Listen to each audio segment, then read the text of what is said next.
इस video class में Bihar board की कक्षा 8 के अतीत से वर्तमान के अध्याय 10 के सभी प्रश्न उत्तर करने वाले हैं। तो वीडियो को पूरा देखिएगा और वीडियो अच्छा लगे तो वीडियो को लाइक करके चैनल को सब्सक्राइब कर दीजिएगा।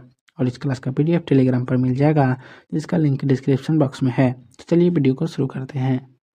अध्याय 10 है अंग्रेजी शासन एवं शहरी बदलाव, जिसका पहला प्रश्न है औपनिवेशिक शहर मध्यकालीन शहर से किस प्रकार भिन्न थे, कक्षा में चर्चा करें। इसका उत्तर होगा मध्यकालीन शहर परंपरागत व्यवसायों, शासन सत्ता के केंद्र व मंदिरों के केंद्र होने के कारण विकसित हुए थे, जबकि औपनिवेशिक शहर अंग्रेजों के आधुनिक व्यवसाय वाणिज्य के कारण विकसित हुए थे। औपनिवेशिक शहरों के विकास के साथ साथ मध्यकालीन शहरों में वस्तुओं के उत्पादन कम होने लगे, उन वस्तुओं की मांग घटने लगी और ये शहर उजड़ने लगे।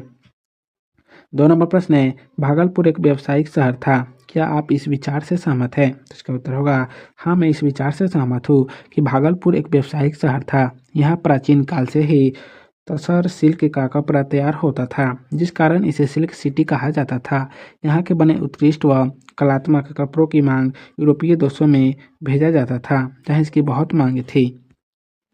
अभ्यास का पहला प्रश्न है सही या गलत बताएं। पहला प्रश्न है भागलपुर शहर का विकास औपनिवेशिक शहरों से भिन्न परंपरागत शहर के रूप में हुआ था। हाँ, हुआ था, इसलिए ये सही हो जाएगा।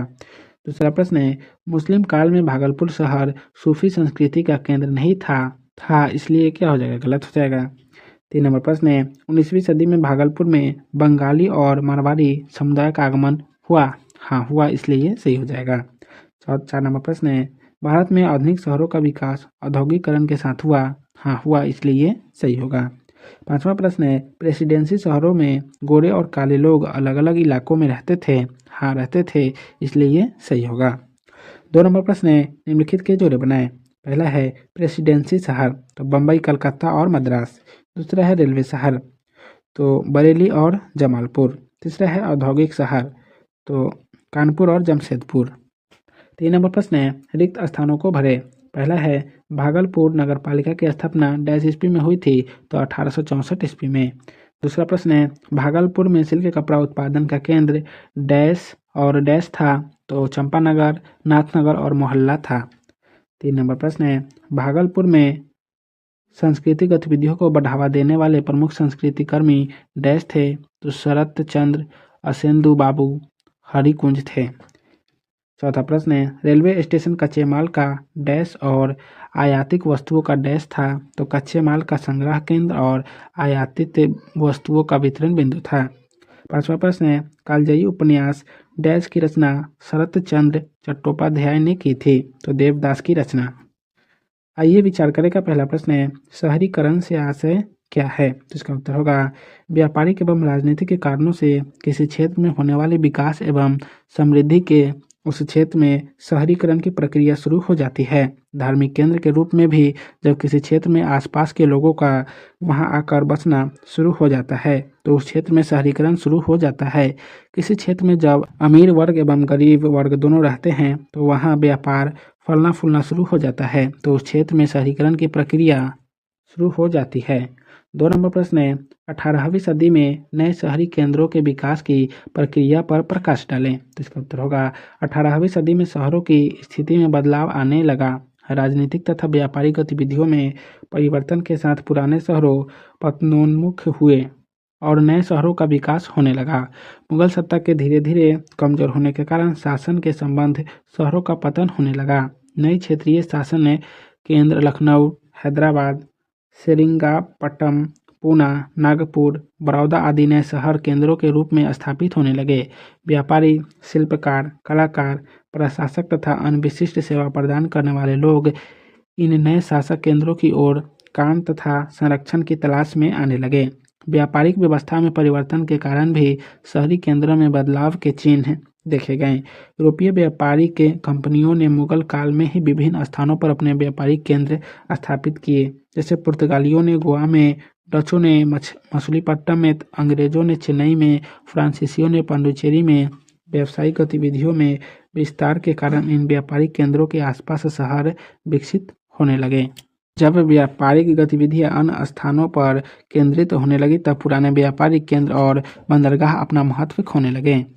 3 नंबर प्रश्न है, ग्रामीण एवं शहरी अर्थव्यवस्था के अंतर को स्पष्ट करें। तो इसका उत्तर होगा, गांव के लोगों का मुख्य काम खेती होता था, जबकि शहरों में अन्य तरह के व्यवसाय किए जाते हैं। गांव में अधिकांशतः किसान और खेती के कामों से जुड़े मजदूर व छोटे मोटे काम करने वाले लोग और छोटे स्तर पर सब्जियां, राशन व अन्य दैनिक कामों में आने वाले वस्तुओं के छोटे दुकानदार रहते हैं। जबकि शहरों में छोटे माध्यम बड़े व्यापारी, शिल्पकार, शासक तथा अधिकारी रहते हैं।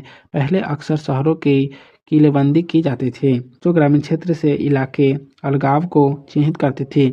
शहरों का ग्रामीण जनता पर प्रभुत्व होता था और वे खेती से प्राप्त करों और अधिशेष के आधार पर फलते फूलते थे। अतः ग्रामीण एवं शहरी अर्थव्यवस्था में स्पष्ट और बड़ा अंतर था। 4 नंबर प्रश्न है, भागलपुर शहर एक व्यावसायिक एवं सांस्कृतिक नगर था कैसे? तो इसका उत्तर होगा, प्राचीन भागलपुर शहर की पहचान एक व्यावसायिक और सांस्कृतिक केंद्र के रूप में ही है। घने मोहल्ले और दर्जनों बाजार से घिरा भागलपुर एक महत्वपूर्ण सांस्कृतिक एवं व्यावसायिक शहरी केंद्र था। शहरी एवं नृत्य संगीत आमतौर पर मनोरंजन के साधन थे। इस शहर में ऐसे आराम सिर्फ कुछ अमीर लोगों के हिस्से आते थे। अमीर और गरीब के बच्चे फासला बहुत गहरा था। यहाँ व्यापारी, अधिकारी, सरकारी छोटे बड़े कर्मचारी, कारीगर, जुलाहे, बुनकर, मजदूर, हर वर्ग के लोग रहते थे। रेलवे का विकास और शहर से सटे रेलवे और गंगा नदी के किनारे बसे होने के कारण शहर की व्यापारिक गतिविधियों में और भी तेजी आई, जिससे महत्वपूर्ण व्यावसायिक शहर के रूप में इसे विकसित होने का अवसर प्राप्त हुआ। यहाँ बैंकिंग कंपनियों के विक्रय एजेंट, हड्डी के काम के अतिरिक्त सिल्क, सूती, ऊनी कपड़े, किराना, अनाज, तेल तथा थोक व्यापार होता था। इस शहर का सबसे प्रसिद्ध उद्योग तसर सिल्क का कपड़ा तैयार करना था। यह व्यवसाय बहुत पुराने समय से चला आ रहा था, इसके कारण इसे सिल्क सिटी भी कहा जाता है। यहाँ का कपड़ा यूरोपीय देशों में भेजा जाता था, जहाँ इसकी बहुत मांग थी। भागलपुर की सांस्कृतिक विरासत भी कम महत्वपूर्ण नहीं रही। इस शहर में अनेक नाम गिरामी साहित्यकारों, संस्कृत कर्मी, रंगकर्मी, शिल्पकार, संगीतकार एवं फोटोग्राफरों का जमघट लगा रहता था। नामी लेखक शरत चंद्र विभूति भूषण बंदोपाध्याय, रविंद्रनाथ टैगोर भागलपुर प्रवास कर चुके थे। प्रसिद्ध लेखक बलाई चंद्र मुखर्जी उर्फ बनफूल ने यहाँ लंबे समय तक लेखन कार्य किया था। साहित्यकार व रंगकर्मी राधाकृष्ण सहाय यहीं के थे, जिन्होंने कई रचनाओं का बंगला से हिंदी में अनुवाद किया। शरत चंद्र ने कालजयी उपन्यास देवदास, विभूति भूषण बंदोपाध्याय ने पथेर पंचाली का सृजन भागलपुर में ही रहकर किया। अतः भागलपुर शहर एक व्यावसायिक एवं सांस्कृतिक नगर था। 5 नंबर प्रश्न है, भागलपुर को सिल्क सिटी, रेशमी शहर कहा जाता है क्यों?